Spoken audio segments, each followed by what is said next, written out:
কেনা বেচা কোনো ট্রাভেল এজেন্সির সাথে করতে পারবে না। এইটি অঙ্গীকারনামায় দিতে হবে নতুন করে। আমরা দাবি করছি এই বিষয়টি যুক্ত হলে প্রায় ট্রাভেল এজেন্সি 5,000 ট্রাভেল এজেন্সি তাদের ব্যবসা বন্ধ করতে বাধ্য হবে।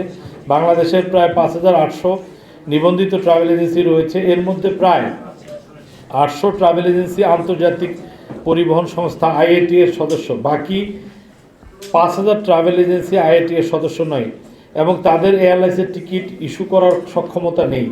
অন্য এজেন্সি হতে টিকিট ক্রয় করতে না পারলে 5,000 ট্রাভেল এজেন্সি যাত্রী সেবা প্রদান করতে পারবে না এবং নবায়নের ক্ষেত্রে বার্ষিক 50 লক্ষ টাকার বিক্রয় বিবরণী প্রদান করতে পারবে না। তাই এটি বাতিলযোগ্য। অর্থাৎ বাংলাদেশ সরকার যখন আমাদেরকে লাইসেন্স দেন, সেই লাইসেন্স দেওয়ার সময় আমাদের একটা নিয়ম আছে। সেই নিয়মটি হচ্ছে যে কমপক্ষে 50 লক্ষ টাকা বিজনেস করতে হবে একটা ট্রাভেল এজেন্সি।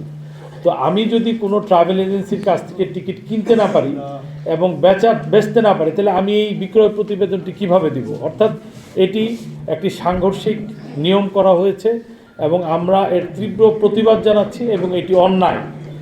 ধারা 4-এর উপধারা গ এর দফা 6-তে বলা হয়েছে অফলাইন ট্রাভেল এজেন্সির ক্ষেত্রে ব্যাংক গ্যারান্টির পরিমাণ হবে 10 লক্ষ টাকা। এর পক্ষে আমাদের যে ব্যাখ্যা, সে ব্যাখ্যায় 5,000 ট্রাভেল এজেন্সির আর্থিক সমর্থন না থাকায় এবং IATA এর সদস্য হতে পারছে না, তাদের পক্ষে কোনোভাবেই 10 লক্ষ টাকা জামানত দেওয়া সম্ভব নয়। এটি বাতিলযোগ্য। এখানে একটি বড় বিষয় হচ্ছে, যদি আমি টিকিটই বিক্রি করতে না পারি, তা আমি 10 লক্ষ টাকা ব্যাংক গ্যারান্টি কেন সরকারকে দিব? আমি তো সরকারের কাছ থেকে কোনো বাকি নিচ্ছি না এবং গভর্নমেন্টের সাথে তো আমার কোনো বিজনেস নেই। গভর্নমেন্ট হচ্ছে লাইসেন্সিং অথরিটি, তাকে আমি বার্ষিক নবায়ন ফি দিতে পারি। নবায়ন ফির ভ্যাট বা অন্যান্য সরকারি ধার্যকৃত যে ট্যাক্স আছে, সেই ট্যাক্সগুলো আমি পরিশোধ করতে পারি। গভর্নমেন্টকে আমি কেন ব্যাংক গ্যারান্টি দিব? আমার যদি কোনো বিজনেসের পার্ট গভর্নমেন্টের সাথে থাকতো, সেই ক্ষেত্রে ব্যাংক গ্যারান্টি দেওয়ার একটি বিষয় থাকতো। তো এই ক্ষেত্রে কোনোভাবেই এটি যুক্তিসঙ্গত নয় এবং এটি সম্পূর্ণ বাতিলযোগ্য। ধারা 4-এর উপধারা খ এবং উমতে আরও বলা হয়েছে যে ট্রাভেল এজেন্সির ঠিকানায় রিক্রুটিং এজেন্সি ব্যবসা পরিচালনা করা যাবে না। বাংলাদেশে অনেক গ্রুপ অফ কোম্পানি আছে। আমরা খুবই ক্ষুদ্র পরিসরে ব্যবসা করি। একটা ট্রাভেল এজেন্সির সাথে অনেকে ঠিকাদারি করেন, অনেকের রিক্রুটিং এজেন্সি আছে, অনেকের অন্যান্য আরও অনেক ব্যবসা পরিচালনা করে থাকেন। তো এই ক্ষেত্রে একই প্রিমিসেসে একই ঠিকানায় এই রিক্রুটিং এজেন্সির ব্যবসা পরিচালনা করতে পারবেন না, লাইসেন্স দেওয়ার সময় এমন কোনো নিয়ম ছিল না। এবং যারা রিক্রুটিং লাইসেন্স আছে তারা কিন্তু ট্রাভেল এজেন্সি আছে অনেক, প্রায় বাংলাদেশে 3,000-এর মতো আছে যারা রিক্রুটিং এজেন্সির এবং সাথে সাথে ট্রাভেল এজেন্সি আছে। যদি আলাদা একটি অফিস রাখতে হয়, সেইখানে একটা এস্টাবলিশমেন্ট কস্ট, অফিসের ভাড়া, স্টাফের স্যালারি, এবং সেই ক্ষেত্রে দেখা যাবে যে বিদেশে যে অভিবাসন ব্যয়, অর্থাৎ একটি লোক যাওয়ার ক্ষেত্রে যদি তার বাইরের থেকে টিকিট নিতে হয় বা আলাদা অফিস থেকে টিকিট নিতে হয়, সেই ক্ষেত্রে অফিস পরিচালনার ব্যয় বেড়ে যাবে এবং সেই ক্ষেত্রে এই বাংলাদেশে যারা অভিবাসী যারা দিয়ে থাকেন তাদের কিন্তু ব্যয় আরও বৃদ্ধি পাবে। সুতরাং এটি কোনোভাবেই যুক্তিযুক্ত নয়। 4 নম্বরে ধারা 9-এর উপধারা আতে এর নতুন দফা 3-এ মর্মে সংযোজন করা হবে, শুনানি গ্রহণ ব্যতীত সরকার সাময়িকভাবে নিবন্ধন সনদ স্থগিত করতে পারে। এর ব্যাখ্যা হচ্ছে যে আমরা দাবি জানাচ্ছি যে শুনানি ব্যতীত লাইসেন্স স্থগিত করা হলে ট্রাভেল এজেন্সিগুলো হয়রানির শিকার হবে এবং ক্ষতিগ্রস্ত হবে।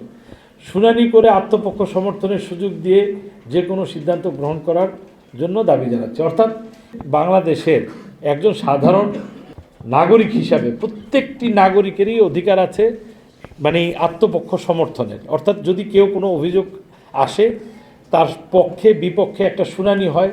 সর্বক্ষেত্রে সর্বোচ্চ আদালতে গেলেও কিন্তু আপনার না শুনে কোনো রায় দেয় না। সুতরাং এই ক্ষেত্রে এই যে একটি কালো আইন, এবং আমরা বলতে পারি এই যেই অধ্যাদেশটি জারি করা হয়েছে, এটি স্বৈরাচারী মনোভাব নিয়ে এই অধ্যাদেশ জারি করা হয়েছে। সুতরাং আমরা এর তীব্র প্রতিবাদ এবং নিন্দা জানাই।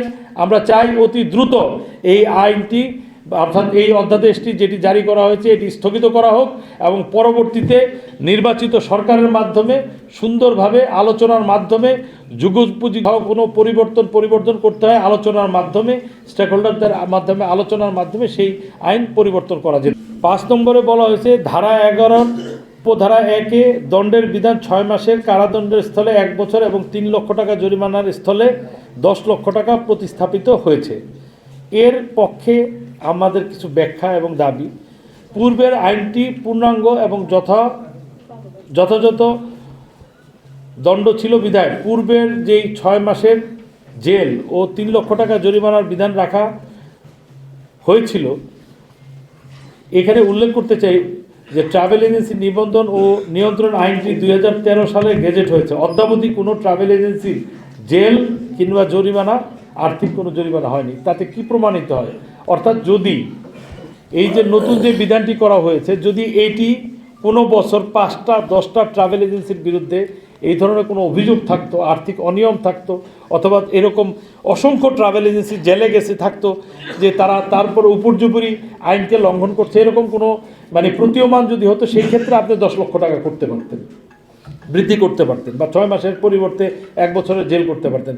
গত 12 বছরে আমরা 12টা কেসও দেখিনি, অর্থাৎ একদম শূন্য।